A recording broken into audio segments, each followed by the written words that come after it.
you are organizing a meeting for your company, or you're building the meeting culture of your company, I think these are some things to like pay attention. Is like, first of all, to even figure out what are some of the meetings that needs to be there versus what are some of the meetings that shouldn't even be meetings, and like and how much of asynchronous culture should we embrace. And sort of the second sort of checklist is I think this is on the topic of like, how can you invest in your team's setup, right? Like the work from home setup of your team. How can you invest in that? Like a good camera, like a consistent way for you to a good bandwidth internet connection, using the right tools, whether it is your virtual conferencing tool or your equipment that you use.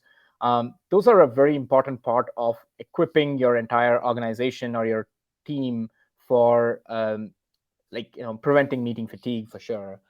And then the third one, which actually goes back to the thing about like, it's like the environment over here, right? Like, and this is super important in that like the cognitive dissonance happens from like the lack of context.